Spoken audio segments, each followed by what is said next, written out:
L'actualité africaine comme vous ne l'avez jamais vue. Des analyses percutantes et des reportages exclusifs. N'oubliez pas de vous abonner pour ne rien manquer. Abonne-toi et active la cloche de notification pour ne rien manquer de l'actualité africaine. Qui permet au vice-président de la République, s'il est nommé, de pouvoir reprendre le mandat du président de la République et de l'achever. Voilà comment le mécanisme a évolué. Cela montre, d'un point de vue contextuel, que la question de la dévolution du pouvoir est désormais une question ouverte, puisque cela s'est traduit par des mécanismes constitutionnels. Tout à fait. À partir de ce moment, il y a donc différents modes de transmission qui sont possibles. Si vous réduisez le débat à la famille présidentielle, vous biaisez la question parce que nous avons affaire à deux entités différentes. Une famille, fût-elle la famille du président, et puis un État. Ce ne sont pas des entités de même type. Maintenant, le président de la République peut décider de choisir des modes de transmission. Mais il ne choisit pas les modes de transmission de manière inconditionnée. Pour que cela soit pertinent, il faut que cela soit conforme aux mécanismes qui sont prévus par la loi fondamentale. Il dispose d'une marge de manœuvre. Il peut nommer ou il peut ne pas nommer un vice-président de la République. Donc c'est lui qui apprécie la situation. Et au vu de la situation, précisément en raison des pressions et des contre-pressions, parce que ce que M. Baon l'a fait ici participe aussi de la pression, de la même manière qu'il y en a qui disent qu'on doit nommer un anglophone. D'autres qui vont dire on doit nommer quelqu'un du Nord, d'autres qui vont dire on doit nommer quelqu'un du Sud, d'autres qui disent il fait de la pression, comme cela fonde de la pression. Mais le président de la République n'est pas obligé de suivre quelque pression que ce soit. C'est lui qui, de manière discrétionnaire, nomme le vice-président. Il peut donc le nommer selon plusieurs modes de transmission. Premier mode de transmission, transmission relationnelle, qui est basée sur la confiance. Il va donc il va nommer un vice-président. Là, nous sommes au niveau des profils. Je ne sais pas si oui, d'une certaine manière. En qui il a confiance. C'est-à-dire quelqu'un qui, de son point de vue, ne le menacerait pas. Voilà. Même en son absence. Parce que la menace, ce n'est pas seulement menace quand il est président. Mais comment un vice-président peut menacer un président? Non, ça dit quand je dis quelqu'un qui ne le menacerait pas, c'est quoi? La menace ne concerne pas simplement la relation présente. Il peut le menacer à partir du moment où il va devenir président. Vous comprenez? Soit que le président soit encore vivant dans l'hypothèse où il aurait démissionné, alors le vice-président devenu président peut le menacer. Ou alors, si le président malheureusement n'est plus vivant, il peut le menacer en menaçant sa mémoire et en menaçant son nom. Ou sa famille. Ou sa famille. Il y a... Le président doit mettre les garde-fous. Voilà. Bon, maintenant, dans ce mécanisme de transmission relationnelle, il peut faire confiance soit à quelqu'un de sa famille, soit à quelqu'un qui n'est pas de sa famille. Voilà. Vous comprenez? La transmission relationnelle ne signifie pas nécessairement que c'est quelqu'un de sa famille qui va mettre. Il peut mettre quelqu'un à qui il fait confiance. Maintenant, ceux qui ont intérêt à ce qu'ils mettent quelqu'un de sa famille vont vous dire que c'est ça qu'ils veulent. Oui. Ceux qui n'ont pas intérêt vont dire qu'ils mettent quelqu'un d'autre. Transmission fonctionnelle. Oui. Et c'est celle à laquelle M. Bessala faisait référence. Oui. Il va mettre quelqu'un en fonction de ce qu'on appelle des états de service. Ouais. Parce qu'un état, c'est une machine. Et cette machine-là, il faut en connaître les rouages. Il faut savoir comment ça fonctionne. Et en connaître les rouages, particulièrement quand les rouages peuvent bloquer, c'est-à-dire quand ça peut créer des pannes. Comment on répare la machine? Ça suppose donc que la personne, à ce moment donné, ait une certaine expérience. Et compte tenu de l'histoire politique et institutionnelle du Cameroun, le gros de cette expérience est une expérience de bureau. Voilà. Qu'elle soit une expérience de bureau à la base, ce que M. Bessala appelle le terrain, ou que ce soit une expérience d'état-major. Parce que la coordination politico-administrative a plusieurs niveaux. Au cabinet, La coordination de cabinet peut aussi entrer en compte. Il y a un troisième mode de transmission. C'est la transmission institutionnelle. Ça veut dire que le président ne va pas nécessairement faire jouer les éléments de relation. Il ne va pas nécessairement jouer les éléments fonctionnels, mais il va dire, en regardant, je choisis quand même le vice-président, mais ce qui est important, ce n'est pas le fait qu'il me soit proche, ce n'est même pas simplement le fait qu'il ait des états de service, c'est le fait que les institutions prévoient ce type de mécanisme pour que l'État ne soit pas menacé. Il y a... Pour terminer. J'espère que ne termine rien. Non, il faut vous m'avez posé la question. Moi, je suis un scientifique. Oui. Si vous me posez la question, je vous réponds au fond. Le problème, c'est que... Je ne m'arrête pas. Non, c'est vous qui avez posé la question. Non, mais si vous me bientôt fini. C'est normal. D'accord. Mais je dis, ne m'arrêtez pas en route. Je vais vous demander de me poser la question. Allez-y, transmission régulationnelle. Oui.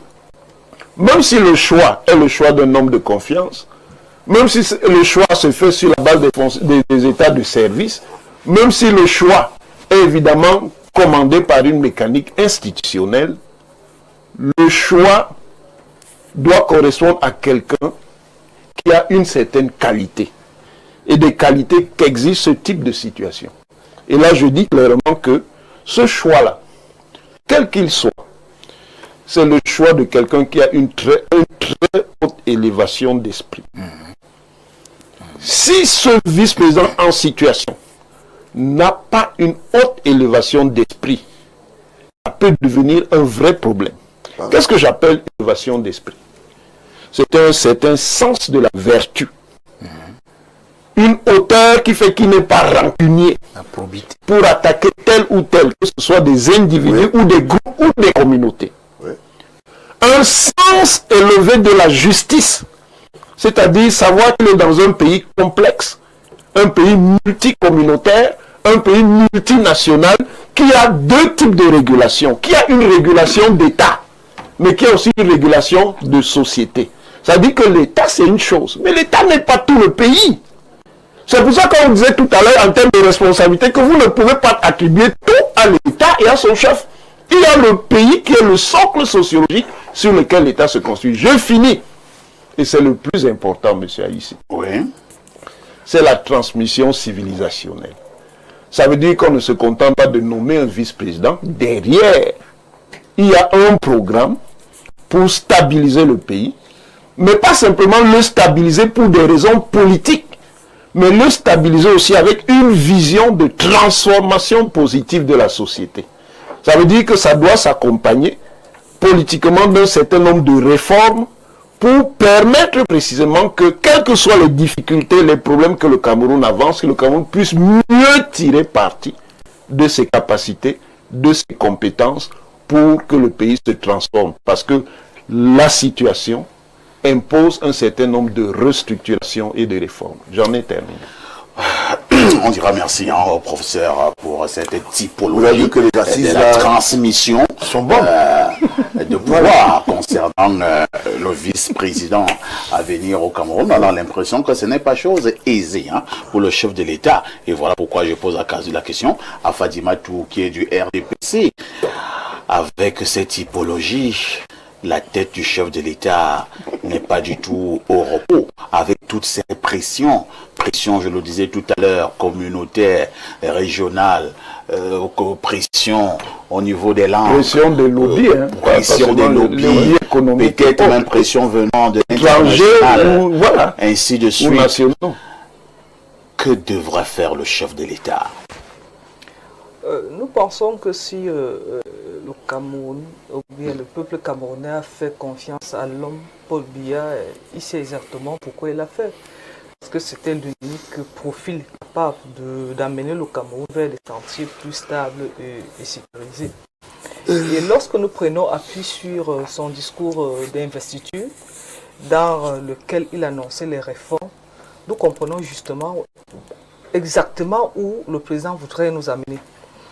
Le président nous laisse voir en lui, à travers ses actions, quelqu'un qui a à cœur la stabilité du Cameroun.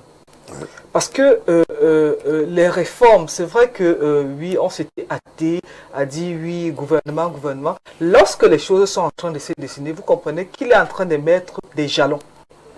Pour, non seulement les gens parlent de la sortie, j'avais demandé à quelqu'un sur un plateau qui vous a dit qu'il va où. Pour le moment, c'est du Cameroun qu'il s'agit. Et dans l'exposé des motifs, lorsqu'il a introduit le projet de loi au Congrès, il était question pour lui d'assurer une forte présence, ou bien une présence efficace du Cameroun à l'international. On ne va pas faire un dessin. C'est vrai que les gens qui courent encore pour le moment, parce qu'ils ont un certain âge, estiment que le fait pour lui d'avoir un autre âge, dont il est conscient, serait un problème. Lui, il dit, oui, j'ai un problème avec, je ne peux plus courir comme il y a 20 ans, comme il y a 30 ans, comme il y a peut-être 40 ans. Mais nous voulons avoir quelqu'un qui pourrait porter le Cameroun sur le plan international. Ça, c'est le premier élément. Deuxième élément, sur ce même plateau, il y a certains magiciens, ou bien certains théoriciens, il paraît qu'on les aime beaucoup, qui faisaient, les autres faisaient les flèches pour montrer que non, le carton qu'on a mis là, c'est pas le président. D'autres faisaient des flèches pour vous dire que cette lettre-ci, la haute instruction, si ce n'est pas le président, on a dit que ce n'est pas lui. Sur ce plateau? Bon, sur plusieurs plateaux, les gens l'ont fait. Il y en a qui se... Il est mort aux États-Unis, on a pris le corps. Il y a eu tellement de choses. Ils connaissent tout. Il est important pour le président de clarifier les choses.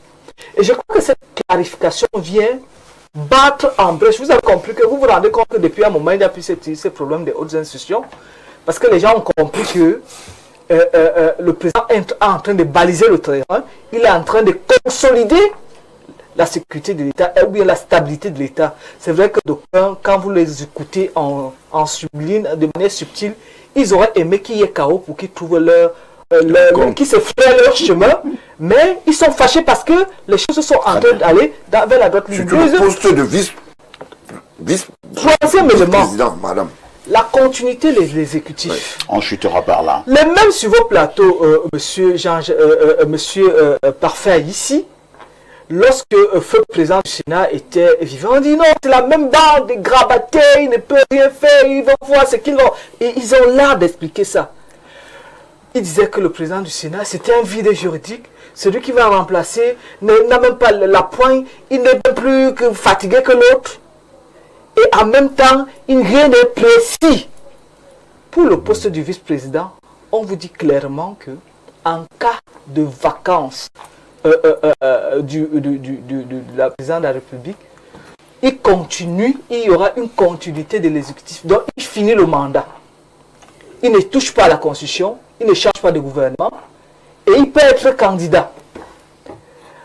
Pour l'efficacité de l'exécutif, monsieur Parfait ici, peut-être il va faire plaisir à ceux qui pensent qu'il faut forcément aller au nord-ouest et au sud-ouest pour résoudre le problème du Cameroun. Peut-être cela sera le passé. Est-ce que ce ne sera pas également, Madame Fatima Tour, oui. Est-ce que ce ne serait pas aussi une bonne manière, hein, peut-être pour le président, montrer que nous sommes dans l'apaisement, nous sommes dans la recherche de l'osmose.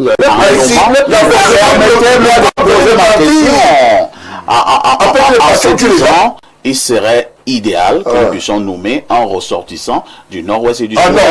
Non, ne pensez même plus à ça. Lorsque vous pensez au Cameroun de manière clivée, de manière dualiste, parce que moi j'ai un neveu qui a fait l'école, nous l'appelions chez nous le Mbasso, parce que lui il a sa façon de fonctionner, il a forcément fait l'école anglo-saxonne et il fonctionne comme ça. Lorsque ce problème d'anglophone et de francophone s'était posé, je lui ai demandé que, mais toi finalement, tu es d'où? C'est une manière de rouler en sortant du nord-ouest sud-ouest. Vous prenez cet argument-là. La complexité du Cameroun fait que on ne peut pas penser le Cameroun de manière unilatérale sous le prisme de l'héritage de la colonisation. il faudrait qu'on prenne en compte, par exemple, monsieur Parfait ici, lorsqu'on vous met dans le grand groupe ECAN, quand vous arrivez à Yaoundé, on vous dit que vous n'êtes pas du Fundi. Quand vous arrivez dans, dans la Mefoakono, on vous dit non, vous n'êtes pas, peut-être vous êtes du grand clan Mbarakono qui se trouve un peu partout, mais vous n'êtes pas d'ici. Vous n'êtes pas en Fouda. Ce sont des petites réalités. Est-ce que ce n'est pas le dilatoire que vous êtes en train de faire? Non, permettez, c'est des réalités qui malheureusement constituent ce que nous appelons notre Cameroun. C'est pour cette raison que nous estimons, et monsieur le professeur l'a dit avec beaucoup de... comme d'habitude, c'est un seigneur, et que ce soit le seigneur dans l'enseignement, que ce soit... Apparemment, c'est votre allié. Hein? Apparemment, c'est votre allié. Il a dit, celui-là qui doit être appelé, je crois que le président sait exactement où il veut nous amener, doit avoir un sens aigu de la nation, de la patrie. Merci de nous rejoindre sur Débat Afrique. Votre participation compte, alors n'hésitez pas à vous abonner et à commenter.